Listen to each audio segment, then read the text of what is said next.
वो कहावत तो आप लोगों ने सुनी होगी कि बिना आग के धुआं नहीं उठता। कोविड-19 कोरोना अब ऐसा है कि ये शब्द ऐसा है कि इसके बारे में मुझे बताने की ज़रूरत नहीं है। 2019 में जब कोरोना की शुरुआत हुई थी, कोविड-19 वैक्सीन आई थी, सरकार ने सबको कहा कि जाके वैक्सीन लगवाओ, बड़ी बड़ी योजनाओं का लाभ मिलेगा, नहीं तो ख़त्म हो जाओगे, मर जाओगे, आपके बच्चों को किसी चीज़ का लाभ नहीं मिलेगा, आपको भारत से लात मार के बाहर भगा दिया जाएगा, जिसने वैक्सीन नहीं लगवाई ये हो जाएगा, वो हो जाएगा।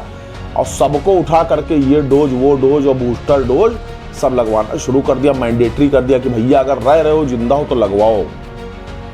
तो कुल मिलाकर के उस वैक्सीनेशन के कुछ सालों के बाद जब लोग जवानी में मरने लगे, जवान छोटे छोटे बच्चों से लेकर के और यंगस्टर्स तक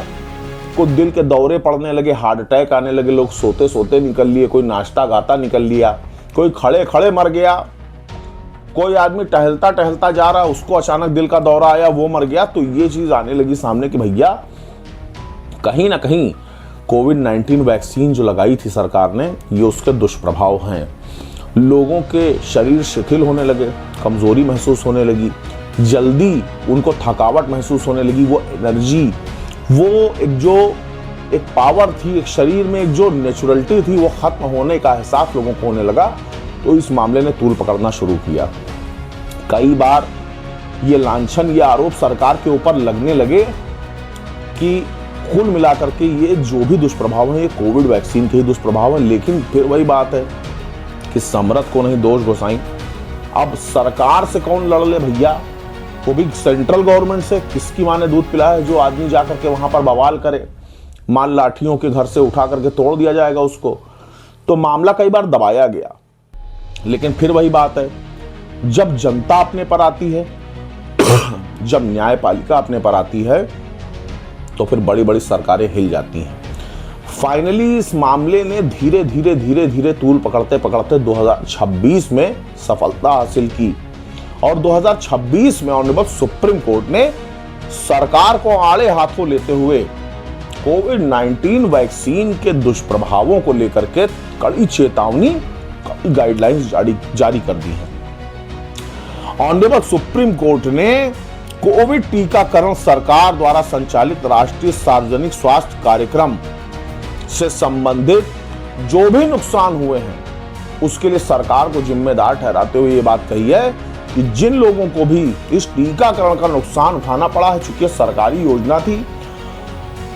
और सरकारी योजना में लोगों ने भाग लिया था, इसलिए उससे संबंधित जो भी नुकसान हुए हैं उसके लिए पूरी तरीके से सरकार जिम्मेदार है।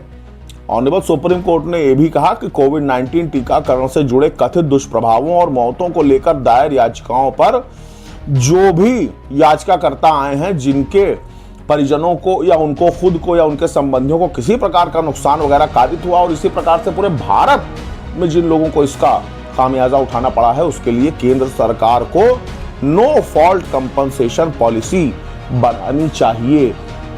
यानी कि इसमें नागरिकों का कोई दोष नहीं है कि वो टीका लगवाने गए, बल्कि ये सरकारी योजना थी। सरकार ने उनके ऊपर ये थोपा था कि आप आओ और वैक्सीनेशन प्रोग्राम में भाग लो और वैक्सीन लगवाओ, और बाकायदा उनको सरकारी कार्ड इशू किए गए थे, टोकन नंबर इशू किए गए थे। इसलिए पूरी की पूरी जिम्मेदारी सरकार की है। लोगों ने जो याचिकाएं दाखिल की उसमें ये आरोप लगाए गए थे कि वैक्सीन लगने के बाद उनके परिजनों की मौतें हुई हैं। कुछ मामलों में खून के थक्के यानी कि ब्लड क्लॉट्स, लकवा, दिल की समस्या जैसी घटनाओं के आरोप लगाए गए। पीड़ित परिवारों ने यह भी कहा कि सरकार ने पूरे देश में वैक्सीनेशन अभियान चलाया, इसलिए यदि किसी को नुकसान हुआ है तो उसके लिए मुआवजे की व्यवस्था भी सरकार को ही करनी चाहिए। सुप्रीम कोर्ट ने सुनवाई के दौरान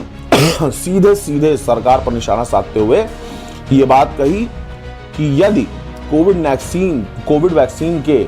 कारण कोई भी गंभीर से गंभीर चीजें उत्पन्न हुई तो उसके लिए सरकार पूरी तरीके से जिम्मेदार है, वो अपनी जिम्मेदारियों से बच नहीं सकती और प्रभावित परिवारों को बिना किसी राहत के छोड़ा नहीं जा सकता। तो कुल मिलाकर के ऑनरेबल सुप्रीम कोर्ट ने सरकार को यह बताया कि सरकार लोगों की संरक्षक है, लोग सरकार को चुन करके सत्ता में लाते हैं, बैठाते हैं, इसलिए सरकार अपनी जिम्मेदारियों से पल्ला नहीं जा सकती और ऐसे सभी पीड़ित लोग, सभी पीड़ित परिवार जिनके सदस्यों की मौत इस कोविड वैक्सीन के चलते अकस्मात इन सब चीज़ों के दिल का दौरा पड़ जाने से, लकवा आ जाने से या अचानक कोई हेमरेज हो जाने के कारण हो रही है, तो उनको मुआवजा सरकार को ही देना पड़ेगा और इसके लिए तत्काल प्रभाव से पॉलिसी बनाए जाने पर भी ऑनरेबल सुप्रीम कोर्ट ने कड़े निर्देश जारी किए हैं। धन्यवाद।